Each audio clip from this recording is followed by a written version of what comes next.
નમસ્કાર ખેડૂત મિત્રો, આજના તાજા અને મહત્વના સમાચારમાં આપનું સ્વાગત છે। આજે વાત કરીશું 19 તારીખને ગુજરાતના મહત્વના જિલ્લાઓ વિશેની સમાચારોની વાત કરવાની છે। તો મિત્રો વિડીયોમાં અંત સુધી બન્યા રહેજો।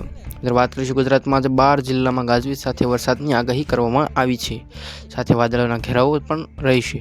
તમામની માહિતી આપણે આ વિડીયોની અંદર સંપૂર્ણ જાણવાની છે। ચેનલ પર બન્યા રહેજો। ચેનલ પર નવા હોય તો ચેનલને અવશ્ય સબસ્ક્રાઇબ કરી દેજો અને બેલ આઇકોનને પ્રેસ કરી દેજો।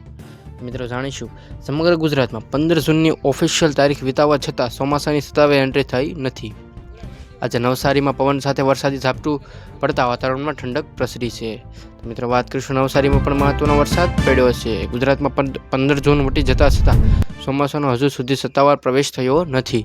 અલ નીનોના કારણે ચોમાસું મોડું, ઓછો વરસાદ સંભવ છે। આગામી 7 દિવસ સુધી ગુજરાતમાં ભારે વરસાદની શક્યતા નહીવત છે।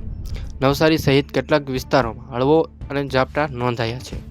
સાથે વાત કરીશું, ગુજરાતમાં સામાન્ય રીતે 15 જૂન સુધીમાં ચોમાસાનું આગમન થઈ જવું હતું, જે હજી સુધીમાં થયું નથી।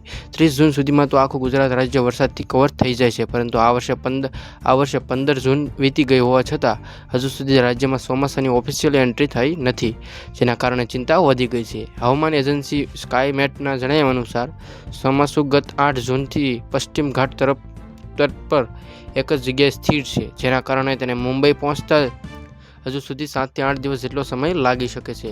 જોકે આ દરમિયાન ગુજરાતના દરિયાકાંઠાના અને અન્ય કેટલાક વિસ્તારોમાં પ્રી મોન્સૂન એક્ટિવિટીના ભાગરૂપે હળવો વરસાદ ચાલુ રહેશે, એવું હવામાન વિભાગે જણાવ્યું છે। મિત્રો, હવામાન વિભાગના ડાયરેક્ટર S.K. દાસના જણાવ્યા અનુસાર આગામી 7 દિવસ માટે ગુજરાત, દીવ, દમણ, દાદરાનગર હવેલીમાં ભારે વરસાદનું કોઈ એલર્ટ જાહેર કરાયેલ નથી, પરંતુ કેટલાક વિસ્તારોમાં હળવોથી મધ્યમ વરસાદ પડી શકે છે।